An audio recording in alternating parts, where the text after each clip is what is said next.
mayoría de las personas nunca han oído hablar de este término.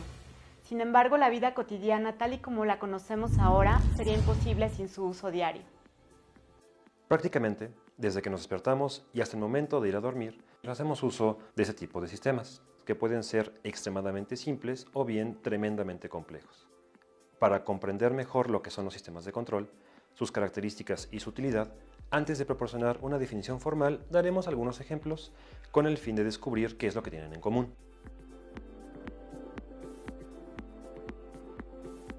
Probablemente la mayoría de nosotros hacemos uso de este sistema de control tan pronto como nos levantamos y lo utilizamos varias veces al día. Aunque podemos sin duda prescindir de él, y de hecho la humanidad lo hizo durante varios siglos. Pero en realidad resulta muy incómodo no tenerlo al alcance, ¿no es cierto? En este caso, tenemos que distinguir que el sistema de control es simplemente el tanque de agua, el flotador y el modesto tapón.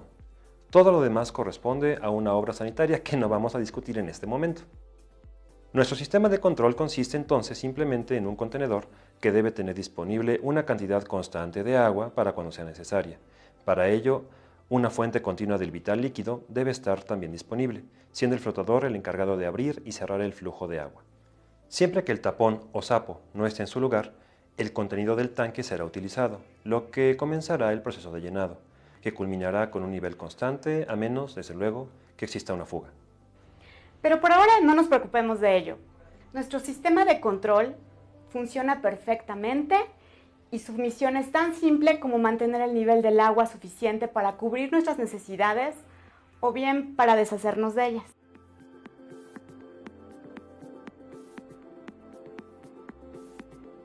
Otro sistema de control que también consiste en un tanque que almacena agua es el boiler o calentador que utilizamos todos los días. Sin embargo, el destino del contenido de esa agua es completamente distinto al anterior.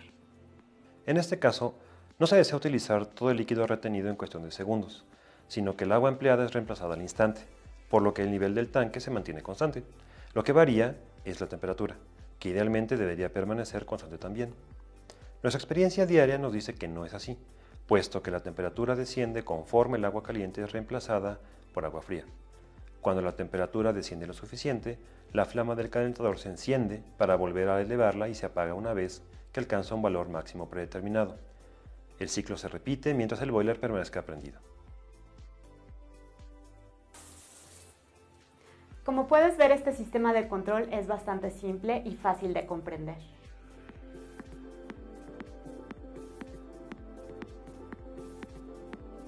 Probablemente después de una ducha matutina, el siguiente paso sea tomar un buen desayuno. No nos debe sorprender que también en la cocina haya múltiples sistemas de control. Uno de ellos, por ejemplo, es el refrigerador. Estamos tan acostumbrados a este dispositivo que olvidamos que no se tuvo nada parecido por siglos. Desde luego, todos sabemos que sirve para conservar la comida. En esencia, lo que se tiene es un contenedor de cuyo interior se ha extraído calor, lo que hace que su temperatura interna sea menor que la del medio ambiente. En otras palabras, se tiene el mismo objetivo que en el caso del calentador, es decir, la regulación de temperatura, solo que esta vez se desea reducirla. Es importante notar que el sistema de control en realidad no incluye el contenido del refrigerador.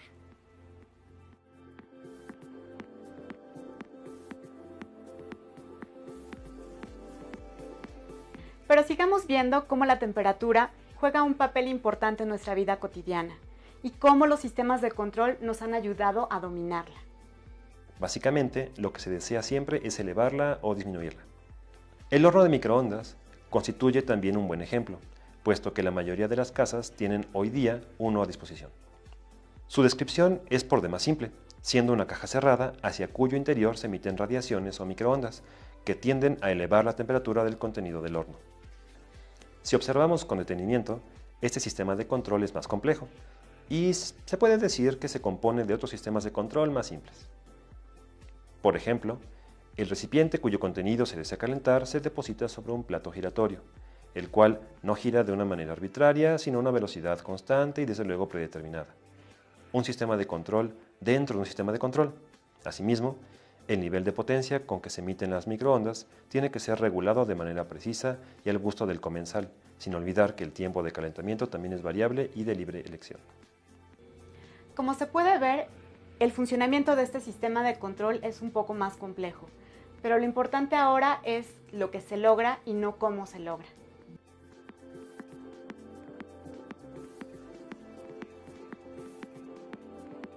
Nuestro objetivo es mostrar conceptualmente lo que es un sistema de control. Finalmente, toda nuestra casa puede ser considerada uno de estos sistemas.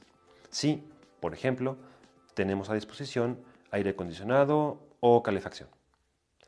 Entonces, ¿los sistemas de control solo tienen que ver con la regulación de la temperatura?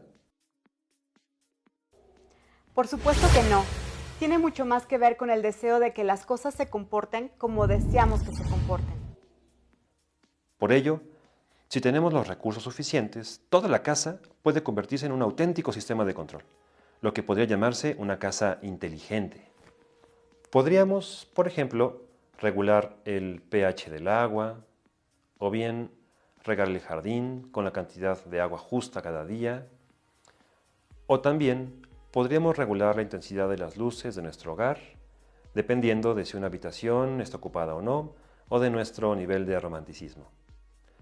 Abrir o cerrar las persianas conforme nos convenga, o escuchar música siempre al volumen deseado, son cosas que pertenecen a los sistemas de control y que tenemos gracias a nuestra comprensión de ellos. Pero, ¿eso es todo?